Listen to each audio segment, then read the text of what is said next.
africaines traditionnelles qu'on a diabolisées. Par exemple, la confrérie Malinké de Como a été diabolisée. Et le rôle, c'est d'utiliser les enfants des initiés pour infiltrer sa confrérie. Et qu'est-ce qu'on fait maintenant? Il y a une branche d'une confrérie du Gabon. Et cette confrérie a été initiée par les pygmées, qui ont donné ensuite ces connaissances scientifiques, médicinales, dont parle le doyen Victor Bissengue dans ses travaux sur les pygmées Aka. Ces connaissances ont été données aux Apindji. Et c'est les Apindji qui sont à l'origine de ce qu'on appelle le rite Bwiti. Je montrerai comment le rite Bwiti est directement lié au rituel pharaonique. Je montrerai que parfois même les formules sont identiques, les connaissances identiques. Et ces connaissances sont sorties du même sanctuaire. Et ce sanctuaire, c'est ce que j'appelle la région des Grands Lacs africains et les sanctuaires de Nubie. Donc, les confréries africaines, notamment les confréries les plus combattues en Afrique aujourd'hui, sont au nombre de 4. Il y a une confrérie qu'on appelle la confrérie des Congos, c'est-à-dire les dompteurs de léopards. Cette confrérie est la plus combattue parce que depuis les Portugais, c'est-à-dire depuis 1525, il y a eu au moins 40 millions de morts au Congo. On appelait Congo la RDC actuelle, le Congo-Brazzaville, l'Angola, le Gabon, une partie du Cameroun. Tout ça, c'était dans l'empire, l'ancien royaume du Congo, dont la capitale se trouve actuellement en Angola, qu'on appelle Mbanza-Congo.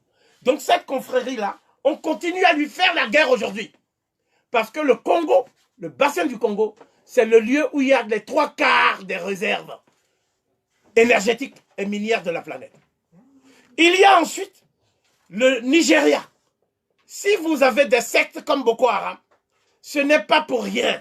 Boko Haram, c'est une secte qui a été formée par des francs-maçons islamistes, c'est-à-dire la famille qu'on appelle les Ibn Saoud, qui règne sur l'Arabie Saoudite.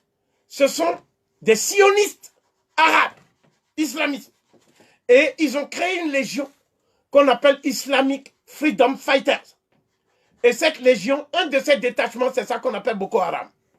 Et le but de Boko Haram, c'est de s'emparer du Nigeria et des richesses du Nigeria pour mettre ça au service du bloc occidental, dont l'Arabie Saoudite, le Qatar, les Émirats sont des alliés stratégiques. D'autre part, il faut savoir que, en ce qui concerne les loges britanniques, il y a une loge très influente aux États-Unis qu'on appelle Prince Hall Freemasonry. Et Prince Hall, c'était qui? C'était un noir qui, lorsqu'il a été chassé des loges maçonniques des Blancs, pendant la période de la guerre de sécession, après la guerre de sécession, il a créé sa propre loge noire. Et c'est cette loge noire maçonnique qui aujourd'hui s'infiltre au Ghana, s'infiltre au Libéria. C'est cette loge qui a doublé l'UNIA de Marcus Garvey et qui est même à l'origine de la destruction de l'UNIA. Les libéraux juifs étaient membres de cette loge. Les Noirs étaient membres de cette loge. Donc ce que je veux dire, et ça c'est un point capital, c'est que Barack Obama n'aurait jamais été élu président s'il n'y avait pas eu une alliance entre l'AIPAC, c'est-à-dire la section américaine du Congrès mondial juif, et la franc-maçonnerie de Prince Hall aux États-Unis. La plupart des membres du Congrès des États-Unis et de la Chambre des représentants qui sont noirs, ils sont dans cette loge. Et cette loge a des représentants au Ghana qui veulent empêcher aujourd'hui le Ghana de faire les États-Unis d'Afrique. Et ces représentants ont même joué des rôles éminents au sein du gouvernement ghanéen. Ils ont même été présidents au Ghana. Aujourd'hui, ils sont contre ce que fait Nana Addo Akufo. Et je citerai qu'un seul nom. C'est celui de l'ancien président John Kufuor. Donc, ce que je veux dire ici, c'est que l'Afrique n'est pas seulement victime d'une domination militaire. L'Afrique n'est pas seulement victime d'une domination économique, d'une domination culturelle. L'Afrique est le terrain de prédilection de ce que j'appelle le mouvement de manipulation de masse, c'est-à-dire MMM, mouvement de manipulation de masse, le plus puissant qui existe dans l'humanité. Et ce mouvement est convoyé par 6 institutions que je vais énumérer maintenant. Mais c'est la franc-maçonnerie qui est la plus nocive des 6. La première institution s'appelle Christian Coalition.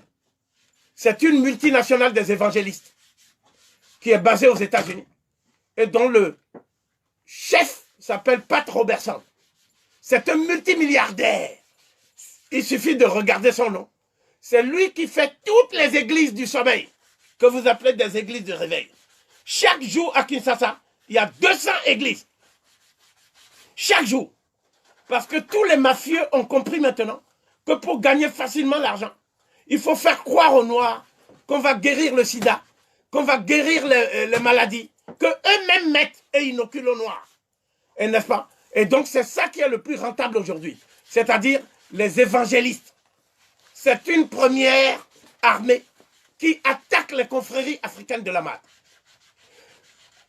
La deuxième, c'est ce qu'on appelle les légions islamistes, wahhabites et salafistes. Et eux, ils sont en train d'infiltrer toute la zone sahélo-sahélienne, depuis la Libye, qui est devenue maintenant un chaos géopolitique. Et c'est à partir de la Libye qu'ils infiltrent l'Afrique noire. Ils font aussi des trafics d'organes des Noirs. Ils font un certain nombre de crimes, des viols, etc. aujourd'hui. Et l'Union européenne les finance. Parce qu'ils ont des camps de concentration pour les Noirs, qu'on appelle migrants. Ensuite, il y a le Benaï Bref. Le Benaï Bref, c'est le Mossad. C'est-à-dire des gens qui vont en Afrique pour dire qu'ils sont à la recherche des Juifs noirs perdus. Donc, ils disent que les Congolais sont des Juifs. Que les Ivoiriens sont des Juifs. Et leur groupe, ici en France, s'appelle la Fédération des Juifs Noirs de France.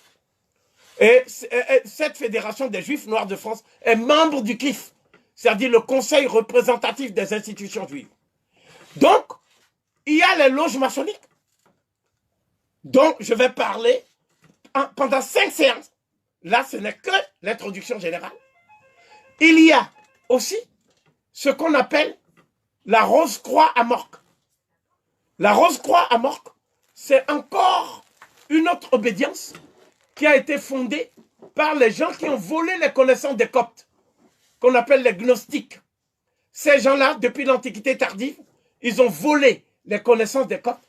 Et leur grand maître, qui s'appelle le grand maître Bernard, est l'ami personnel de Paul Biya. Et il va chercher des valises de billets au Cameroun chaque fois qu'il a envie d'aller. Donc, au Cameroun, aujourd'hui, le gouvernement camerounais est allié de ces loges. J'attire votre attention sur le fait que ces loges aussi pratiquent l'homosexualité et un certain nombre de déviations sexuelles qu'ils veulent imposer à l'Afrique au nom de la lutte contre l'homophobie. Et ils disent que si les pays africains n'acceptent pas de faire des gay pride et de faire un certain nombre de parades diaboliques, eh bien, ils n'auront plus d'argent. On ne va plus donner d'argent aux pays africains. C'est pour ça que le Ghana a dit il n'y a pas de promotion de la gay pride au Ghana. Et le Ghana n'a pas d'argent à prendre auprès du FMI et de la Banque mondiale. Le Ghana est le premier pays africain de l'Afrique subsaharienne qui refuse l'aide et les crédits du FMI et de la Banque mondiale. De manière à ce qu'on puisse appliquer nos propres valeurs de civilisation, qui sont les valeurs qui ont présidé à l'aube de l'humanité.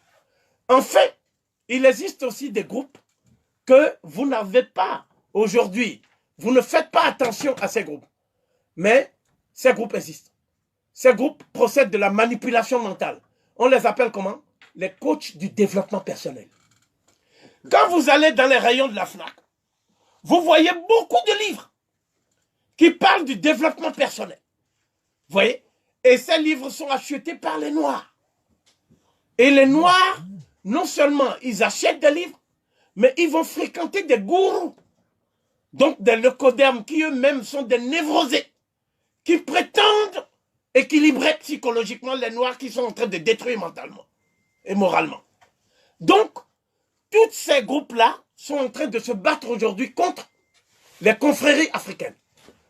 Il y a, après la confrérie des docteurs de Léopard, il y a la confrérie des Ogboni du Nigeria, la confrérie d'Ile-Ife, une des plus puissantes de l'Afrique noire. C'est cette confrérie qui est en train de se battre contre Boko Haram et qui a presque vaincu aujourd'hui Boko Haram. Il y a ensuite la confrérie des docteurs de Lyon. Ça, c'est plutôt ce que faisaient les empereurs d'Éthiopie. Parce qu'on voit Ménélique II avec des lions. Oh, il marche avec des lions. Il parle au lion. Il demande au lion de se coucher. Le lion se couche. Il dit au lion de se lever, le lion se lève. Donc, cette puissance, cette emprise sur le monde animal, sur le monde végétal, sur le monde minéral et sur le monde astral,